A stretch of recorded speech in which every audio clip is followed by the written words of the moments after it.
Olá! Seja muito bem-vindo a mais uma edição do programa Negócios de Família, sempre aqui pela TV Cidade de Farroupilha. E hoje é dia de falar sobre comunicação. E nada melhor do que trazer uma comunicadora para falar sobre comunicação. Está hoje aqui conosco a Aline Wolff, que é jornalista, apresentadora de vários programas em diferentes veículos. Aliás, eu já fui entrevistado por ela em diferentes canais, em diferentes cidades, e hoje eu estou tendo a felicidade de entrevistar a Aline. Aline, muito obrigado por ter participar aqui conosco no programa. Eu que agradeço o convite, Rogério. É sempre uma honra estar contigo, com a tua audiência. E ainda mais esse tema, são 19 anos de comunicadora aqui na agência, com clientes, enfim, fazendo e acontecendo. E adoro falar de empresas. Comunicação tem tudo a ver com bons negócios. A gente fala tanto do ambiente interno, com clientes internos, quanto externo. Às vezes a gente esquece que comunicação também é cuidar de quem está dentro de casa. Então, quando a gente faz estratégia de comunicação dentro de uma empresa para o público interno, a gente ganha o quê? Resultados, eficácia, produtividade, qualidade de atendimento. Quando a gente faz comunicação externa com o público externo cliente, a gente tem o quê? Satisfação, interação. Então, é sempre um jogo de muito ganho. Qual é a problemática nas pequenas empresas e nas empresas familiares? Que tem aquela questão do nível hierárquico que às vezes atrapalha um pouquinho. Uhum. Então, a receita da estratégia de comunicação são as mesmas de um grande negócio. Porém, tem um desafio, esse plus de desafio, que é eu entender o meu lugar de fala e azeitar as engrenagens. Por quê? Porque grande parte das empresas familiares ou pequenas desviam o olhar para a cultura organizacional, que é aquela questão de regras, princípios, valores, o quadrado de cada um, né? Então, como eu amo, por exemplo, o Geraldo Rufino, que ele fala assim, numa empresa familiar, a recepção é acolhedora de uma família, de uma casa, de um lar, mas as regras têm que ser militares, Aham. né? E ainda E tem uma assim, coisa, né, Aline? Muitas vezes o familiar que está junto ali, meu filho trabalha junto comigo na empresa, e aí as regras valem para os outros, mas para o meu filho não, afinal é meu filho. Ou ele diz assim: não, que eu vou usar uniforme aqui na empresa? Não, o que é isso? Esses pequenos detalhes eles comunicam também, não é só o que se fala, é o que se demonstra também, né? total, eu sempre digo que comunicação é liderança. A comunicação, eu sou suspeita para falar, né, Rogério, porque eu amo comunicação, mas para mim a comunicação é o azeite, a engrenagem de todos os processos. Tanto é que se a gente for recorrer aos índices das startups, que são extremamente rígidas em termos de cultura organizacional, as startups, elas deixam mais de 30% dos projetos na mesa por falhas de comunicação. O índice das falhas de comunicação dentro das empresas, elas são massivas, que dirá nas pequenas e nas familiares, que têm esses desafios a mais. Então, o que acontece? Eu não consigo preparar ninguém, nenhum líder, nenhum gestor sem boa comunicação, sem comunicação eficaz. Eu não consigo organizar a sucessão da minha empresa familiar. Eu não consigo dar continuidade para os meus negócios. Eu não consigo dissolver os conflitos familiares quando não tem uma boa comunicação estratégica em termos de melhoria contínua, em termos de analisar os ruídos, né? E eu não tenho uma gestão, de fato, que amarre as regras do meu negócio. Se eu não tenho um exemplo de casa, como é que eu vou exigir que meus funcionários tenham? Só que quão legal é a gente ter funcionário que veste a camiseta e sabe fazer um pitch de venda lá fora. Isso também é comunicação. Treinar os meus funcionários para fazer um pitch de venda, né? Para vender. Isso é comunicação. As estratégias de comunicação de pequenas empresas para o mercado externo estão aí, são democráticas também para todos. A internet nos possibilita isso. Eu não preciso ter grandiosos recursos para fazer uma comunicação assertiva. Eu só preciso estabelecer quem é o representante e qual é o lugar de fala de cada um. E, de novo, esse é o desafio máximo das empresas familiares, entender o ponto de cada um, a posição de cada um. Então, às vezes, uma empresa pequena, um quer passar por cima do outro, porque não tem muitas regras, né? Não tem pouco de desvio de função ali, um sócio faz a mesma coisa que o outro sócio, um passa por cima do outro porque não tem esse ajuste de hierarquia. E aí acontece falhas porque não se dá o exemplo de uma conduta de comunicação, de liderança, que faz realmente as coisas acontecerem e a eficácia vir. É um olhar que a gente tem que cuidar. Aline, na tua percepção, hoje, estamos falando aí, março de 2024, para as empresas se comunicarem, é mais fácil ou mais difícil? Porque formas de se comunicarem existem muitas novas, mas isso ao mesmo tempo não é uma armadilha de daqui a É, pouco colocar alguém que não sabe o que dizer, dizendo para uma grande audiência? total, Rogério, total. É as duas coisas, parece contraditório, mas não é. A gente nunca viveu num universo tão fácil de fazer comunicação, numa era tão fácil de ganhar dinheiro com a comunicação. Contudo, tem isso. É tão fácil que chega a ser complexo demais. Porque as pessoas. Aí tem fórmula disso: a melhor cópia, a melhor técnica, o melhor anúncio, o melhor tipo de lançamento, o marketing digital, o marketing ideológico, marketing disso, marketing daquilo. Quando, na verdade, tudo tem que estar centrado numa linha principal, que é a governança corporativa. Onde eu tenho governança, onde eu tenho posicionamento mercadológico, eu tenho propósito social. Onde eu tenho propósito social, eu tenho como entender, eu tenho ações estratégicas para entender meu cliente. Onde eu entendo meu cliente, eu tenho comunicação assertiva. Só que, claro, né, a indústria do marketing, ela quer aflorar um pouco, né, essa questão de como fazer, como performar, e aí eu esqueço do básico, que é treinar meu público interno para fazer boa comunicação em cima do meu propósito mercadológico. O problema é que algumas empresas pequenas sequer têm propósito, sequer têm propósito. Por isso que eu digo que a cultura organizacional e a governança é o maior desafio das pequenas, porque as grandes elas são obrigadas a fazerem. Os contratos exigem que elas tenham compliance, lei geral de proteção de dados, regras de conduta. Essas grandes, elas já têm isso para se desenvolverem. As pequenas, elas têm que desenvolverem. E no momento que elas têm isso, todo o resto é o resto. Elas conseguem fazer comunicação de uma forma muito assertiva. Mas respondendo a pergunta, sim, é muito complexo hoje porque a gente tem tanta bagagem, é tão democrático, é um leque tão grande de oportunidades que faz com que a gente se perca, com certeza. A veia de tudo é o marketing voltado para o propósito de uma empresa. Então, basta você escutar a dor do seu cliente, as objeções que ele tem, e você fazer toda uma linha editorial no teu canal, por exemplo, de rede social, em função dessas dores, que você já vai estar fazendo um excelente gol em termos de estratégia de comunicação. Depois você só amplifica. Porque eu costumo dizer uma frase da Marta, como é que é? A Marta. Me fugiu agora o nome. A Marta Gabriel.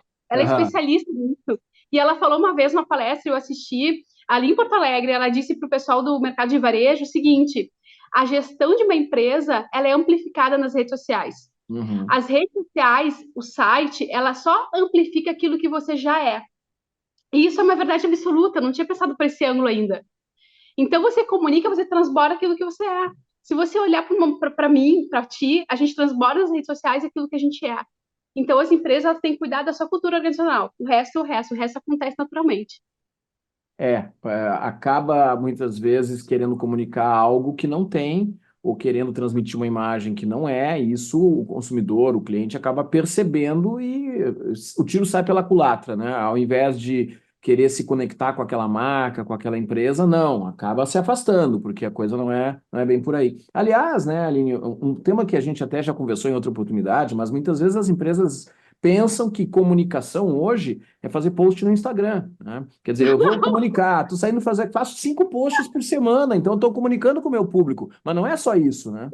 Claro que não, claro que não. Marketing é relacionamento com o mercado. Relacionamento com o mercado, a comunicação caminha por toda a jornada do cliente na tua empresa. Agora presta atenção. O que é a jornada do cliente? Isso vale para qualquer nível, seja familiar, seja pequeno ou grande.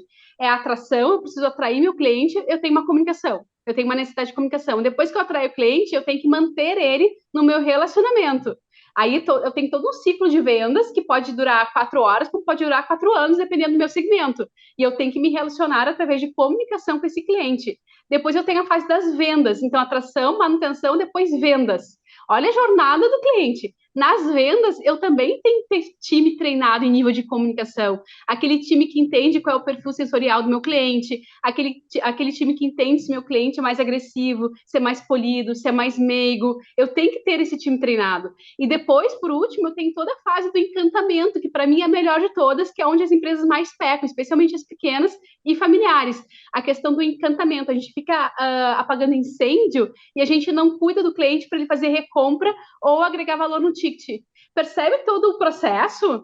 Tudo isso é comunicação, porque tudo isso é relacionamento com o cliente. Onde é que entra as técnicas de copy, de storytelling, de imprensa? Entra para potencializar cada estágio, cada fase. Ou seja, é o teu conteúdo, não é sobre o teu canal. Porque hoje tu tem Instagram, tu tem Facebook, tu tem LinkedIn, ontem tu tinha Orkut, amanhã tu vai ter outras. Então não é sobre o teu canal. O teu canal é volátil, é sobre quem tu é, sobre o teu propósito, é sobre como tu trata o cliente. Porque se você é esperto, você tira os clientes do teu canal e coloca ele para a tua base de relacionamento com a tua equipe. E aí você faz comunicação e marketing com maestria, sem depender de todos esses artefatos. Porque a estratégia de comunicação, de marketing, ela envolve todos esses estágios. Não é só na vitrine. Geralmente as empresas, especialmente as pequenas, elas acham que marketing é só fazer a vitrine, é só fazer barulho, é só fazer buzz, que a gente chama. E aí, Rogério, a gente tem os clientes que chegam na nossa frente e falam assim, eu não acredito em rede social porque eu faço e não dá retorno. Claro! Tu só tá olhando por um pedacinho pequenininho do contexto. E aí a gente tem outras, né? A gente tem eventos, a gente tem assessoria de imprensa, a gente tem outras ferramentas que não só dão barulho, mas cada uma se complementa com a outra, dando autoridade, posicionamento de mercado, a própria estratégia de networking, que eu sei que tu gosta muito. Então, tudo isso é marketing, tudo isso é relacionamento com o mercado. E mais, te digo mais, depois lá as ferramentas de melhoria de qualidade, porque meu produto também tem que ter qualidade. A fase da ativação, que é a experiência depois da venda, também faz parte do marketing. Se meu cliente vai falar mal do meu produto porque ele é ruim, o gestor de marketing tem que bater lá no departamento de qualidade, sentar para uma reunião e dizer como é que a gente vai resolver isso. Percebe? É muito mais. Marketing é muito mais. Relacionamento com o cliente é muito mais. Falaste um tema que eu sempre valorizei muito, desde a primeira vez que eu fui membro de diretoria de alguma entidade, e lá se vão 20 anos aí que eu fui dirigente da Associação de Jovens Empresários de Porto Alegre, e na época eu aprendi a importância da assessoria de imprensa, que dava voz àquilo que a gente fazia, que mostrava um pouco do trabalho, mostrava da importância da entidade, ajudava a demonstrar autoridade. Falaste em assessoria de imprensa. Hoje, 2024, o papel de uma assessoria de imprensa permanece sendo significativo e importante? Com certeza. A assessoria de imprensa, ela educa o mercado, ela sempre foi constituída para educar o mercado por meio de autoridade. A imprensa sempre foi o quarto poder. Então, e continua sendo. Só que hoje ela toma um nível um pouco mais democrático, ela se diluiu um pouquinho. Então, toda aquela força que os grandes veículos tinham, agora nós temos também nos influenciadores, né, digitais, enfim, nos influenciadores de segmentos, como, por exemplo, os econômicos, os políticos. A gente tem também nos portais do interior de notícias, nos blogs, justamente porque essa voz está maior em determinadas pessoas que cumprem a função de porta-vozes, não só aquele jornalista clássico da redação que a gente conhecia. Porém, isso também é um ganho, porque ao mesmo passo que aqueles veículos grandes, eles não estão mais tanto na potência, a gente tem a quantidade, a massificação através do digital. Quando eu dou a informação e a minha notícia, o meu artigo sai em alguns portais, ainda que seja lá de bairro, ainda que seja aquele pequenininho, aquele rádio lá do interior que publicou minha notícia, ainda assim, a internet, o algoritmo, o motor de busca, ele acha o meu termo, ele acha o meu artigo, e meu artigo vai fazer parte de uma enciclopédia que antigamente eu não tinha e que hoje eu tenho. Então, a assessoria de imprensa, ela passa a ter uma voz maior, uma dinâmica maior, que eu acho, tem muitas pessoas que não concordam comigo, tá? Eu acredito que ela só potencializou, porque agora a gente está realmente em todos os quatro cantos do mundo de verdade. Hoje, se você faz assessoria de imprensa, se você faz muitos artigos e consegue publicar esses artigos, a probabilidade, por exemplo, eu sou um médico, eu tenho uma clínica odontológica, e eu vou lá e escrevo artigos sobre como cuidar dos dentes. Se eu escrevo, quando alguém procurar na internet, vai cair no meu artigo. Independente do nível do tamanho do negócio, independente do tamanho do veículo, entende? Então, se antes eu tinha o que mudou foi exatamente esse contexto de que antes meus clientes queriam porque queriam sair nos grandes jornais. Hoje, eles se contentam em quantidade. Eu quero sair o máximo de lugares possíveis, porque eles sabem que a busca está no Google, e não está no YouTube, e não necessariamente naquele jornal na hora do café da manhã que eu abria e consumia. Antes, a gente abria o jornal, estava ali a notícia, o telefone do meu cliente tocava. Hoje a gente sabe que não é assim. Mas para mim, Aline, não é uma perda. Para mim, é só um agregar. Agora a gente tem uma democracia maior e a gente tem mais meios. mais veículos para explorar através da assessoria de imprensa, que leva esses artigos em lugares maiores. Eu acho isso lindo, maravilhoso. Um exemplo bem claro, né? Eu estou aqui no programa Negócios de Família, na TV Cidade de Farroupilha, e aqui o canal 14 da NET na região da Serra Gaúcha. É claro que ele atinge esta região, o canal 14, nas segundas-feiras às 19 horas. Bom, aí se a pessoa não assistiu naquele momento, bom, está disponível no YouTube. E no YouTube, a TV Cidade tem milhões de visualizações. Então, significa que se o meu programa não foi assistido pela pessoa naquele momento, vai poder ser assistido no dia seguinte, ou 10 dias depois, ou para alguém lá de Araçatuba, ou de Dubai, ou de Paris, sei lá. Então, isso é uma coisa que não diminuiu a importância da televisão, por exemplo, a TV Cidade, é mais importante do que ela já foi ontem, porque ela está potencializando algo e ela está agregando a questão de autoridade, de tu estar à frente de um veículo tradicional de comunicação, com o alcance de uma mídia digital. É por aí, Aline?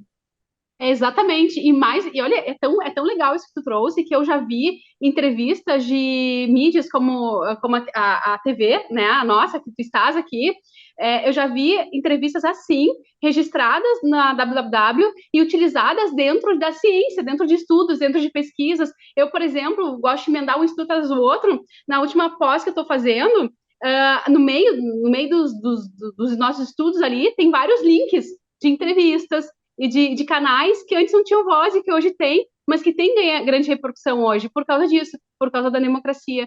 É claro que o consumidor, ele tem um desafio, como tudo, né, Rogério, tem seu lado bom e o ruim. Qual é o desafio? O desafio é o consumidor entender aonde está a informação de qualidade. Existe sim um barulho de informação, mas isso a gente parte para o pressuposto de que o consumidor ele vai aos pouquinhos se treinando para entender quem é amador e quem não é na hora de narrar a informação, né? Aline, um tema que eu sei que tu gosta também é a questão de crise de Sim. imagem, né? Para a gente falar sobre essa questão de crise de imagem, porque hoje em dia gerar uma crise de imagem é muito fácil. Basta eu dar uma escorregada e dizer alguma coisa um pouquinho torta, pronto. Já vai vir uma avalanche de pessoas dizendo, tal coisa, cancelamento, não sei lá o quê. E para lidar com isso não é fácil, né? O que dá para a gente conversar sobre isso, Aline? É tão importante isso que está trazendo, porque, especialmente para as pequenas empresas, às vezes elas se frustram, ou eu tenho clientes que de fato falam assim: eu não quero entrar nesse jogo porque eu não quero me correr o risco. Imagina você, uma padaria, pega fogo, qualquer coisa. Só que as pessoas têm que entender que hoje é um caminho sem volta, elas estão no digital sim ou sim. Então, as pessoas vão falar mal ou bem de ti, sim ou sim, não tem mais escolha. O que acontece aí? Qual é o pulo do gato? É o preparo que tu tem que ter diante dessas crises. Se antigamente eu treinava os grandes players, os grandes representantes para lidar com jornalistas e enfrentar essas crises, hoje eu tenho que preparar todo mundo, inclusive os pequenos. Como é que os pequenos têm que lidar com isso?